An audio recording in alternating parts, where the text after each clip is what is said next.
ಹರಿ ಓಂ ಶ್ರೀ ಗುರುಭ್ಯೋ ನಮಃ.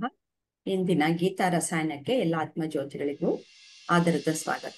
ಇಂದು ನಾವು ಭಗವದ್ಗೀತೆಯ ಅಧ್ಯಾಯ 2 ಸಾಂಖ್ಯ ಯೋಗದ 7ರಿಂದ 9ನೇ ಶ್ಲೋಕದವರೆಗೂ ಮನನ ಮಾಡೋಣ ಬನ್ನಿ.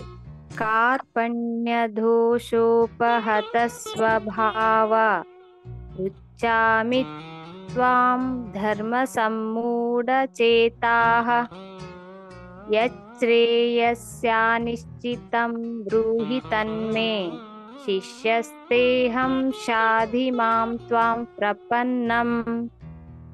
ನಾನು ನನ್ನ ಕರ್ತವ್ಯದ ಬಗ್ಗೆ ಗೊಂದಲಕ್ಕೊಳಗಾಗಿದ್ದೇನೆ ಹಾಗೂ ಆತಂಕ ಮತ್ತು ಹೃದಯ ದೌರ್ಬಲ್ಯದಿಂದ ಕುಂದಿದ್ದೇನೆ. ನಾನು ನಿನ್ನ ಶಿಷ್ಯ ಮತ್ತು ನಿನಗೆ ಶರಣಾಗಿದ್ದೇನೆ. ದಯವಿಟ್ಟು ನನಗೆ ಯಾವುದು ಉತ್ತಮ ಎಂದು ಖಚಿತವಾಗಿ ಸೂಚಿಸಿ. ನಹಿ ಪ್ರಪಶ್ಯಾಮಿ ಮಮಾಪನುದ್ಯಾತ್ ಯಚ್ಚೋಕಂ ಉಚ್ಚೋಷಣಂ ಇಂದ್ರಿಯಾಣಾಂ ಅವಾಪ್ಯ ಭೂಮೌ ಅಸಪತ್ನ ವೃದ್ಧಂ ರಾಜ್ಯಂ ಸುರಾಣಾಮಪಿ ಚಾಧಿಪತ್ಯಂ. ನನ್ನ ಇಂದ್ರಿಯಗಳನ್ನು ಬಿಸಿಯಾಗಿಸುತ್ತಿರುವ ಈ ವೇದನೆಯನ್ನು ಓಡಿಸಲು ನನಗೆ ಯಾವುದೇ ಮಾರ್ಗವಿಲ್ಲ. ನಾನು ಭೂಮಿಯ ಮೇಲೆ ಸಮೃದ್ಧ ಮತ್ತು ಅಪ್ರತಿಮ ರಾಜ್ಯವನ್ನು ಗೆದ್ದರೂ ಅಥವಾ ದೇವತೆಗಳಂತೆ ಸಾರ್ವಭೌಮತ್ವವನ್ನು ಗಳಿಸಿದರೂ ಈ ದುಃಖವನ್ನು ಹೋಗಲಾಡಿಸಲು ನನಗೆ ಸಾಧ್ಯವಾಗುವುದಿಲ್ಲ. ಸಂಜಯ ಉವಾಚ ಏವ ಮುಕ್ತ್ವಾ ಋಷಿಕೇಶಂ ಗುಡಾಕೇಶ ಪರಂತಪ ನ ಯೋತ್ಸ್ಯ ಇತಿ ಗೋವಿಂದಂ ಉಕ್ತ್ವಾ ತೂಷ್ಣೀಂ ಬಭೂವಃ. ಸಂಜಯನು ಹೇಳಿದನು. ಹೀಗೆ ಹೇಳಿದ ನಂತರ ಪರಂತಪ ಗೂಢಾಕೇಶನು ಋಷಿಕೇಶನನ್ನು ಉದ್ದೇಶಿಸಿ ಹೇಳಿದನು, ಗೋವಿಂದ, ನಾನು ಯುದ್ಧ ಮಾಡುವುದಿಲ್ಲ, ಮತ್ತು ಮೌನವಾದನು. ಶ್ರೀ ಗುರುಭ್ಯೋ ನಮಃ. ಇಲ್ಲಿ ಅರ್ಜುನ ಆದರ್ಶ ಕ್ಷತ್ರಿಯನಾಗಿದ್ದರೂ ಶೂರನಾಗಿದ್ದರೂ ಕೂಡ ಅವನಿಗೆ ತನ್ನ ಇಂದ್ರಿಯಗಳ ಪ್ರೇರಣೆಯಿಂದ ಸರಿಯಾದ ನಿರ್ಧಾರ ತೆಗೆದುಕೊಳ್ಳಲಾಗುವುದಿಲ್ಲ. ಅವನೆಲ್ಲ ಕ್ಷತ್ರಿಯ ಸ್ವಭಾವಗಳು ನಷ್ಟವಾದಂತೆ ಭಾಸವಾಗುತ್ತದೆ. ಧರ್ಮ ಅಧರ್ಮ ಕರ್ತವ್ಯ ಅಕರ್ತವ್ಯಗಳ ಯಥಾರ್ಥ ನಿರ್ಣಯ ಮಾಡುವಲ್ಲಿ ಅವನು ಸಂಪೂರ್ಣವಾಗಿ ಅಸಮರ್ಥನಾಗಿದ್ದಾನೆ. ಭಯಾನಕ ಧರ್ಮ ಸಂಕಟದಲ್ಲಿ ಸಿಲುಕಿಕೊಳ್ಳುತ್ತಾನೆ. ಅವನಿಗೆ ಯಾವುದೇ ನಿರ್ಣಯ ತೆಗೆದುಕೊಳ್ಳಲು ಸಾಧ್ಯವಾಗದಷ್ಟು ಮನಸ್ಸು ಕರುಣೆಯಿಂದ ತುಂಬಿ ಭಗವಂತನಲ್ಲಿ, ಕೃಷ್ಣ, ನಾನು ನಿನ್ನ ಶಿಷ್ಯನಾಗಿದ್ದೇನೆ, ಸಂಪೂರ್ಣವಾಗಿ ನಿನಗೆ ಶರಣಾಗಿ ಬಂದಿದ್ದೇನೆ ಎಂದು ತಿಳಿಸುತ್ತಾನೆ. ಈ ರೀತಿಯಲ್ಲಿ ಪೂರ್ಣವಾಗಿ ಮನನೊಂದು ತನ್ನ ಮುಂದಿನ ನಿರ್ಣಯವೆಲ್ಲವನ್ನೂ ನಿನ್ನಿಂದಲೇ ಆಗಬೇಕು ಎನ್ನುವ ಪರಮ ಭಕ್ತಿಯಿಂದ ನಿನಗೆ ಶರಣಾಗಿದ್ದೇನೆ ಎನ್ನುತ್ತಾನೆ.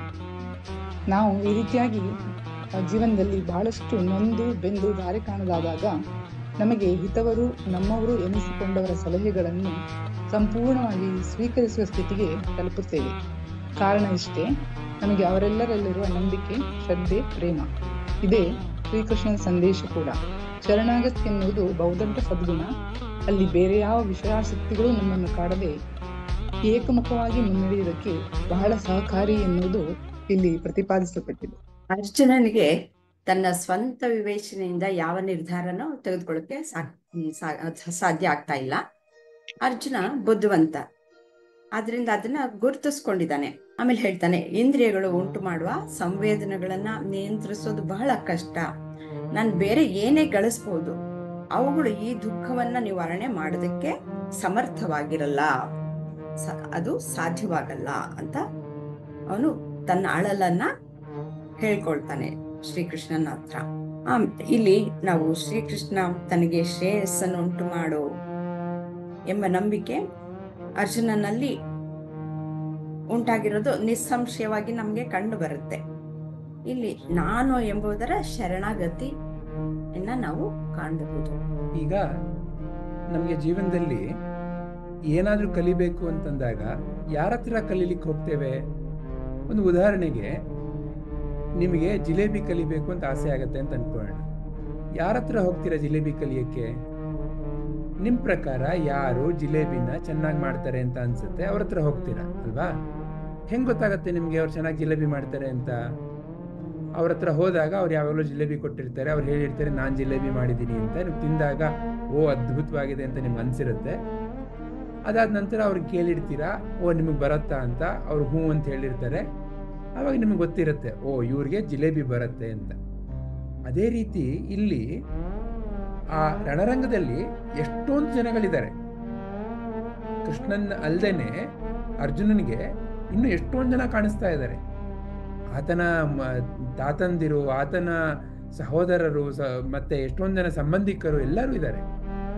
ಎಲ್ಲರನ್ನೂ ಬಿಟ್ಟು ಆತ ಶ್ರೀಕೃಷ್ಣನ ಶರಣಾಗತಿಗೆ ಯಾಕೆ ಹೋದ? ಹಾಗೆ ಜಲೇಬಿನ ನೀವು ಯಾರ ಹತ್ರ ಕಲಿತೀರಾ?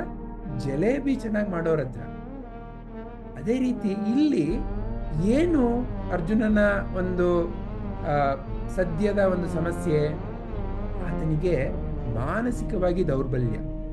ದೈಹಿಕವಾಗಿ ಆತನ ಒಂದು ಶಕ್ತಿ ಇದೆ, ಆದರೆ ಮಾನಸಿಕವಾಗಿ ಈಗ ಆತ ಕಳೆಗುಂದಿದ್ದಾನೆ. ಈ ಮಾನಸಿಕ ದೌರ್ಬಲ್ಯಕ್ಕೆ ಯಾರತ್ರ ನನಗೆ ಮದ್ದು ಸಿಕ್ಕತ್ತೆ? ಈಗ ಉದಾಹರಣೆಗೆ ನಿಮಗೆ ದುಃಖ ಆಗ್ತಾ ಇದೆ ಅಂತ ಇಟ್ಕೊಳ್ಳಿ. ಆವಾಗ ನೀವು ಯಾರತ್ರನೋ ದುಃಖದ ಉಪಶಮನಕ್ಕೆ ಅಂತ ಹೋಗ್ತೀರಾ. ನೀವು ಶುರು ಮಾಡ್ತೀರಾ ನನಗೆ ದುಃಖ ಆಗ್ತಾ ಇದೆ ಅಂತ. ಆವಾಗ ಆ ಕಡೆ ಇದ್ದವರು ನಿನಗೆ ದುಃಖನ, ನನ್ನ ದುಃಖ ಕೇಳು ಅಂತ ಅವ್ರ ದುಃಖನ ಅವರು ನಿಮ್ಮ ಹತ್ರ ಹೇಳಲಿಕ್ಕೆ ಶುರು ಮಾಡಿದ್ರೆ ನಿಮ್ಗೇನಾದ್ರೂ ಉಪಶಮನ ಸಿಕ್ಕತ್ತಾ? ಇಲ್ಲ ತಾನೆ. ಯಾರ ಹತ್ರ ನೀವು ಹೋಗಿ ದುಃಖದ ಉಪಶಮನ ಕೇಳ್ತೀರಾ?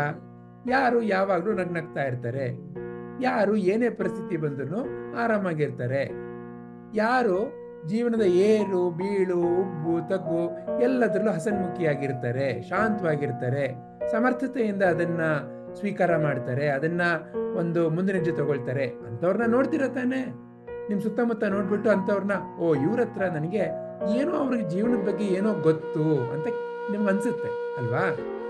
ಅದೇ ತರ ಇಲ್ಲಿ ಅರ್ಜುನನ್ಗೆ ಶ್ರೀಕೃಷ್ಣನ ಮೇಲೆ ಕೇವಲ ಸ್ನೇಹಿತ ಅಂತ ಅಲ್ಲ, ಆ ಶ್ರೀಕೃಷ್ಣನ ಜೀವನದ ನಡವಳಿಕೆಯನ್ನು ನೋಡ್ಕೊಂಡು ಬರ್ತಾ ಇದ್ದಾನೆ. ಶ್ರೀಕೃಷ್ಣನ ಜೀವನ ಅಂದ್ರೇನು? ಒಂದು ರಾಜನ್ ತರ ಆರಾಮಾಗಿರೋ ಜೀವನನ ಅಲ್ಲ. ಹುಟ್ಟಿದಾಗ್ಲಿಂದ ಆತನಿಗೆ ಬರೀ ಕಷ್ಟ ಕೋಟಲೆಗಳು. ಹುಟ್ಟಿದಾಗ್ಲೇನೆ ಆತನ ಮಾವ ಆತನ ಕೊಲ್ಲಬೇಕು ಅಂತ, ಆಗ್ಲಿಂದ ಶುರುವಾಗಿದ್ದು ಆತನ ಕಷ್ಟ ಕೋಟಲೆ. ಯಾವಾಗ್ಲೂ ಆತನ ಜೀವನದಲ್ಲಿ ಏನಾದ್ರೊಂದು ಕಷ್ಟದ ಪರಿಸ್ಥಿತಿ. ಯಾರ ದೃಷ್ಟಿಯಿಂದ? ನಿಮ್ಮ ನನ್ನ ದೃಷ್ಟಿಯಿಂದ ನೋಡಿದ್ರೆ ಆತನ ಕೊಲೆ ಮಾಡಲಿಕ್ಕೆ ಜನಗಳು, ಆತನ ಹೀಯಾಳಿಸಿಕೆ ಜನಗಳು, ಆತನ ಕಾಲಿಡಲಿಕ್ಕೆ ಜನಗಳು. ಆತನ ಜೀವನದಲ್ಲಿ ಸುತ್ತಮುತ್ತ ನೋಡಿದ್ರೆ ಬರೀ ಆತನ ನೋಡಿ ನಕ್ಕು, ಆತನ ಹೀಯಾಳಿಸಿ, ಆತನ ಕೆಳಗಿಳಿಬೇಕು ಅನ್ನೋ ಮನಸ್ಥಿತಿ ಇರೋರೇ ಜಾಸ್ತಿ ಆತನ ಸುತ್ತಮುತ್ತ. ಆದ್ರೆ ಆತ ಹೇಗಿದ್ದಾನೆ? ಯಾವುದಾದ್ರೂ ಪರಿಸ್ಥಿತಿಯಲ್ಲಿ ನಿಮಗೆ ಶ್ರೀಕೃಷ್ಣ ಅಯ್ಯೋ ದೇವರೇ ಅಂತ ತಲೆ ಮೇಲೆ ಕೈ ಇಟ್ಕೊಂಡಿರೋದು ಕಾಣಿಸುತ್ತಾ? ಇಲ್ಲ ತಾನೆ. ಅದೇ ಒಂದು ಈ ಅರ್ಜುನನಿಗೆ ಈಗ ಸದ್ಯಕ್ಕೆ ನಾನು ಮುಳುಗ್ತಾ ಇದ್ದೇನೆ, ಯಾರ ಆಸರೆಯನ್ನು ನಾನಿವಾಗ ಇಟ್ಕೊಳ್ಳಿ? ಹೇಳ್ತೇವಲ್ಲ, ಒಬ್ಬ ಮುಳುಗೋ ಜೀವಿಗೆ ಹುಳುಗಟ್ಟಿನ ಆಸರೆ ಅಂತ ಹೇಳ್ತೇವಲ್ಲ, ಆ ರೀತಿ ಯಾರು ನಾನು ಇಟ್ಕೊಳ್ಳಿ? ಯಾಕೆ? ಈಗ ನಾನು ಮುಳುಗೋಗ್ತಾ ಇದ್ದೇನೆ, ಈಗ ನಾನು ಸರಿಯಾಗಿರೋ ನಿರ್ಧಾರ ತಗೊಳ್ಬೇಕು. ಇವಾಗ ನನಗೆ ಬೇರೆ ಬೇರೆ ರೀತಿಯ ಆಟ ಆಡ್ಲಿಕ್ಕೆ ಸಮಯ ಇಲ್ಲ, ನಾನು ಮುಳುಗೋಗ್ತಾ ಇದ್ದೇನೆ. ನಾನು ಸರಿಯಾಗಿ ನಿರ್ಧಾರ ತಗೊಳ್ಳಿಲ್ಲ ಅಂತಂದ್ರೆ ನಾನು ಖತಮ್, ಯಾರನ್ನ ಹಿಡ್ಕೊಳ್ತೇನೆ ಅವರು ಖತಮ್ ಆಗ್ಬೋದು ಅಲ್ವಾ? ಅದನ್ನ ನೋಡಿ ಈಗ ಆತನ ಮನಸ್ಸಿನಲ್ಲಿ ಸ್ಪಷ್ಟತೆ ಬಂದಿದೆ. ನೋಡಿ, ಈ ತರ ಜೀವನದಲ್ಲಿ ಏನೆಲ್ಲ ಏಳು ಬೀಳು ಇದ್ರು ಈ ಶ್ರೀಕೃಷ್ಣ ಅನ್ನೋ ನಗ್ನಗ್ತಾ ಇದ್ದಾನೆ.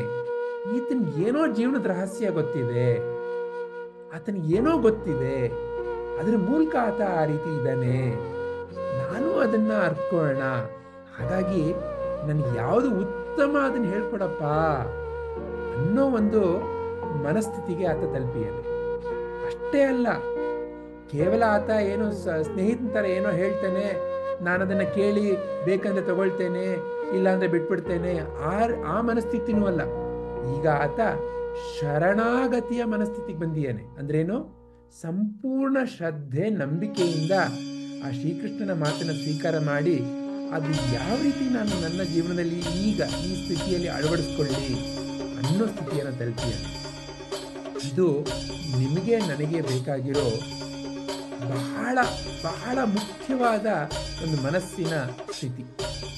ನಮ್ಮ ಜೀವನದಲ್ಲಿ ನಾವು ಆಧ್ಯಾತ್ಮ ಸಾಧನೆಗೆ ಬೇರೆ ಬೇರೆ ಕಷ್ಟಕೋಟಗಳು ಇದೆ ಅಂತ ಬಂದಿರ್ಬೋದು, ಅಥವಾ ಏನು ಜೀವನ ಅಂತಂದರೆ ಏನು, ಇಷ್ಟೇನಾ ಜೀವನ ಅಂತಂದರೆ ಏನೋ ದೇವರು ಅಂತ ಹೇಳ್ತಾರೆ ಎಲ್ಲರೂ, ಏನು ಹಂಗಂದರೆ ಸತ್ಯವನ್ನು ಅರ್ಥಕೊಳ್ಳೋಣ ಅನ್ನೋ ಸತ್ಯದ ಆಕಾಂಕ್ಷೆಯಿಂದನೂ ಬಂದಿರ್ಬೋದು, ಯಾವ ಆಕಾಂಕ್ಷೆಯಿಂದನಾದರೂ ಬಂದಿರ್ಬೋದು.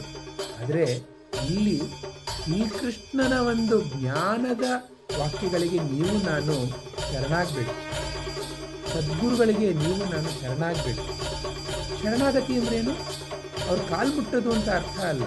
ಶರಣಾಗತಿ ಅಂತಂದರೆ ಅವ್ರಿಗೆ ಹೇಳ್ತಿರೋ ಮಾತಿನಲ್ಲಿ ಏನು ಸತ್ಯ ಅದನ್ನು ನಾನು ಅರ್ಥಕೊಳ್ತೇನೆ, ಅದನ್ನು ನಾನು ನನ್ನ ಜೀವನದಲ್ಲಿ ಅಳವಡಿಸ್ಕೊಳ್ತೇನೆ, ಅದ್ರ ಮೂಲಕ ನಾನು ಆ ಸತ್ಯದ ದರ್ಶನವನ್ನು ಮಾಡ್ತೇನೆ ಅನ್ನೋ ಆ ಶ್ರದ್ಧೆ, ಆ ಒಂದು ಶರಣಾಗತಿ ಬೇಕಾಗಿರುತ್ತೆ ಸದ್ಗುರುಗಳಿಗೆ.